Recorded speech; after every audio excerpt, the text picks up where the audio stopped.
Soit vous êtes conseillère financière en arrêt de travail maintenant depuis quelques mois. Est-ce que vous pouvez nous dire d'abord pourquoi vous voulez pas apparaître en pleine lumière sur ce plateau?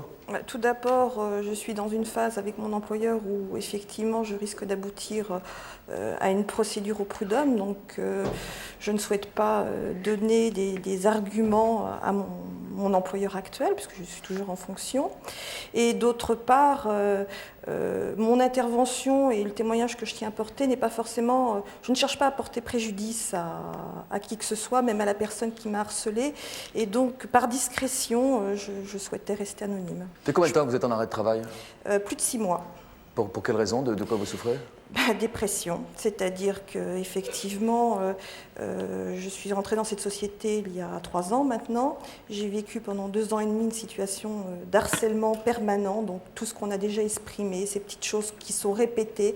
Au départ, on croit être fort. Sylvie, contrairement à Sophie, vous avez été harcelée par la personne qui vous a engagé. Tout à fait.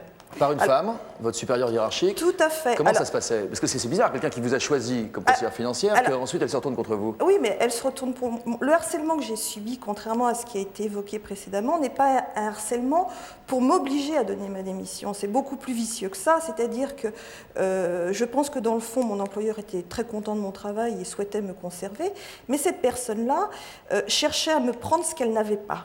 Comment est-ce concrétisait ce harcèlement tous les jours? Les conditions de travail, au départ...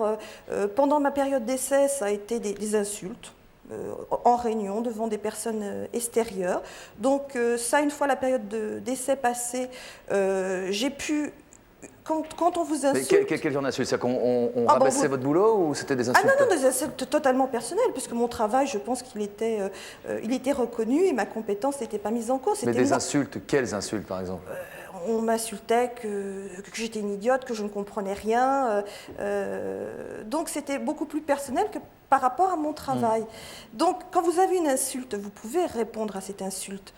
Donc c'est ce que j'ai fait à l'issue de ma période d'essai, en lui disant que je n'acceptais pas la façon dont elle me parlait. Et là, les relations sont devenues beaucoup plus insidieuses parce qu'elle a vu qu'elle avait en face d'elle quelqu'un qui résistait et qui a dû un petit peu, je pense, quelque part l'exciter, entre guillemets. Et donc après, ça a été des choses beaucoup plus détournées. Et c'est là qu'on rentre vraiment dans une phase d'harcèlement, puisque expliquez-nous. On rentre dans un combat, dans des choses qui sont non dites. C'est-à-dire que... bon, je tiens quand même à préciser que cette personne-là, je n'étais pas sa seule cible dans l'entreprise. Quelque part, c'est un petit peu rassurant puisque les cibles étaient partagées et quand ce n'était pas moi qui subissais ça, je le voyais également, toute la manipulation qu'elle pouvait faire à l'égard de mes collègues. En y prenant du plaisir je pense. Ah oui, tout à fait. Avec une certaine revanche sur quelque chose qu'elle n'avait pas eu, vous dites que vous aviez, on pensait à quoi par exemple? Tout à fait. Je pense, cette personne avait une secrétaire qui avait une joie de vivre mais extraordinaire. Et cette personne-là est restée... Bon, elle a craqué avant moi, elle est tombée en dépression avant moi, et elle a cherché à lui prendre la joie de vivre qu'elle avait.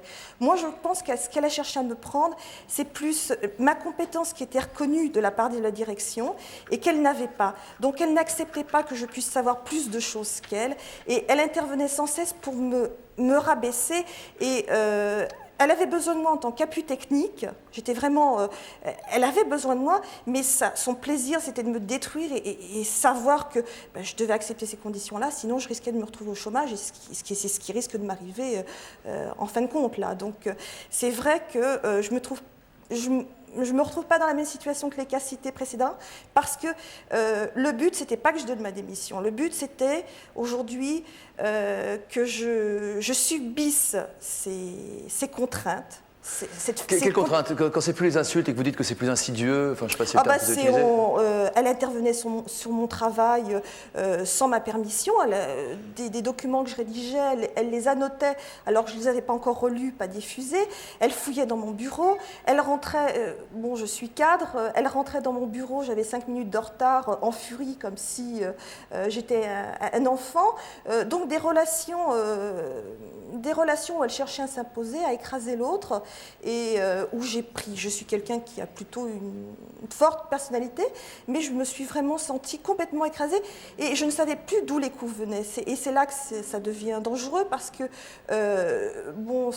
j'ai commencé à ne plus avoir des insomnies, à faire des cauchemars la nuit en me réveillant à 3 heures du matin. Qu'est-ce qui va m'arriver demain? Qu'est-ce que j'ai fait qui ne va pas lui plaire? Donc vous arrivez avec des angoisses, des maux de ventre, des vertiges. Et puis ce qui est terrible également, c'est que, comme je vous l'ai dit tout à l'heure, elle n'épargnait personne dans cette société. Et au cours de réunions... Pourquoi il la garde alors? Je sais pas. Pourquoi il la garde? C'est une force de travail extraordinaire. Moi, elle a réussi à me faire travailler beaucoup plus que je n'aurais dû, je pense. Donc, et puis, je pense qu'elle est compétente dans son travail, mais pas dans sa façon de manager les gens. Ouais. Donc, en réunion, si vous permettez, quand elle se permettait d'insulter quelqu'un d'autre, moi-même, je me suis prise à penser, ouf, aujourd'hui, c'est pas moi. Donc, c'est là que ça devient très grave. Ouais. Parce que même quand je n'étais pas attaquée personnellement, je devenais spectateur complice de ce qu'elle faisait subir aux autres. Et ça, c'est intolérable.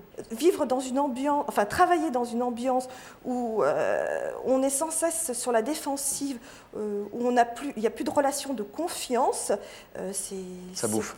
Ça bouffe et ça détruit. Et jusque chez soi, évidemment. Évidemment. Vos enfants en sont venus aussi, et ça c'est plus difficile à comprendre, à avoir peur de cette personne. Par quel processus? Le processus, c'est-à-dire qu'au départ, je les ai préservés, puisque je ne souhaitais pas que mes enfants sachent ce qui se passait sur mon lieu de travail. Mais quand j'ai été arrêtée, j'avais l'impression d'être persécutée chez moi, puisqu'on m'appelait à mon domicile. Donc je refusais de répondre au téléphone. Les enfants, je leur demandais de le faire, et les enfants, voyant mon attitude vis-à-vis de ce téléphone, ont eu peur. Donc on a fini par changer de numéro de téléphone, de se mettre sur liste rouge. Et aujourd'hui encore, quand on en parle à la maison, les enfants ont une réaction de violence parce qu'ils ont vu que leur maman, qui était forte, a été atteinte profondément par cette personne. Quel âge ont-ils, ces enfants? 10 et 14. Ça fait 6 mois que vous ne travaillez plus au quotidien avec cette personne, vous appartenez toujours à l'entreprise puisque vous êtes en arrêt maladie, en dépression, vous l'avez expliqué. Oui. Je ne sais pas, aujourd'hui, par exemple, quand vous pensez à cette personne, vous vous sentez libéré de son emprise psychologique ou Non, pas encore. Ouais. Pas encore. Bon, j'ai eu la chance, la chance, si on peut appeler une chance, j'ai eu recours au service de Marie-France Irigoyen qui a été citée tout à l'heure. Oui, alors ça, j'ai pas dit, mais c'est un bouquin de référence sur voilà, le harcèlement. Donc j'ai lu son livre au départ, et je me suis, au départ de ma dépression, je me suis dit, mais c'est pas possible, c'est ma responsable, c'est ma chef. J'ai reconnu totalement dans la description qui était faite le personnage. Et donc, vous en avez parlé, vous avez essayé de dire frontalement à cette personne que vous êtes une perverse, vous ne vous rendez pas compte que vous êtes à côté de la plaque et vous ne m'aurez pas comme ça, etc. Enfin, d'essayer de vous défendre. Non, parce que je pensais quand j'étais dans l'entreprise que j'étais plus forte qu'elle. Et en fait, dans l'entreprise, personne ne m'a vu craquer parce que quand j'ai senti qu'on me surchargeait de travail, que quand on vous surcharge de travail, c'est très facile de trouver la faute. J'ai craqué sans laisser dans l'entreprise, personne m'a vu. Je ne voulais pas montrer que ça n'allait plus. Vous la reverrez, cette femme? Vous avez envie de la revoir, d'avoir une discussion avec elle un jour? Je ne pense pas qu'une discussion soit possible avec cette personne-là, puisque d'après le travail que j'ai fait avec Marie-France Irigoyen, ces personnes-là n'ont pas de remords, n'ont pas de scrupules, n'ont pas d'affect. Donc elle ne pourra pas comprendre ce qu'elle m'a fait. D'autant plus qu'elle avait un comportement totalement irrationnel, puisque un matin, elle pouvait rentrer en furie dans mon bureau en essayant de voir la peur qu'elle avait provoquée sur moi, et le lendemain, aller me demander des nouvelles de mes enfants.